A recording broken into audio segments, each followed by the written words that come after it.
Un anniversaire douloureux pour Catherine Deneuve. Ce jeudi 11 juillet, marque les 3 ans de la disparition de sa mère, Renée d'Orléac. En novembre 2021, lors d'une interview pour Closer, Christian Vadim avait fait des confidences sur sa célèbre famille et notamment sur la mort de sa grand-mère. Cette dernière, alors âgée de 109 ans, était la doyenne mondiale des actrices. Comme il le confie aux médias, c'est sa sœur, Cara Mastroianni et lui-même, qui ont eu la lourde charge d'annoncer la terrible nouvelle à leur mère. C'était compliqué de lui annoncer la disparition de ma grand-mère, révèle l'ex-compagnon de Julia Livage. Avant de se souvenir plus en détail, avec ma sœur, on ne voulait pas qu'elle la prenne par un coup de téléphone ou par les médias.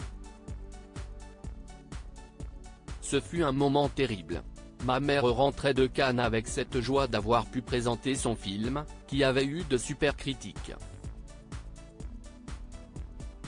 Elle était heureuse. Et on lui annonce la pire des nouvelles. Supérieure à les hommes de la vie de Catherine Deneuve. Catherine Deneuve, pourquoi elle est aussi admirative de sa mère Renée d'Orléac. La disparition de Renée d'Orléac a été un véritable choc pour Catherine Deneuve puisqu'elle a toujours considéré sa mère comme son héroïne. En 2012, dans les colonnes du Monde, l'actrice n'avait pas alors manqué de saluer son courage, c'est une femme que je trouve très courageuse. On ne se rend pas compte quand on est enfant.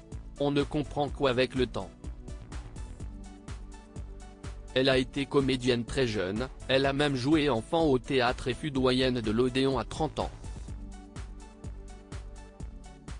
Et puis elle s'est arrêtée de travailler à la naissance de sa 3e fille.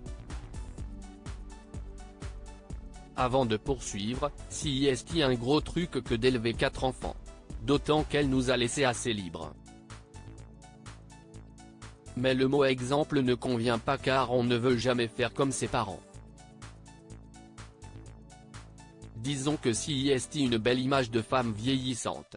Quelques années plus tard, en septembre 2019, l'ex-femme de Roger Vadim avait fait de tendres confidences à son sujet, c'est une femme assez incroyable. Elle est dans une maison depuis 2 ou 3 ans. En même temps c'est un peu angoissant. Cela paraît quand même très loin dans la vie, 108 ans. Je suis d'autant plus étonné de sa longévité qu'elle n'est pas malade. Crédit photo, V en Ramsamy Christophe Clovis.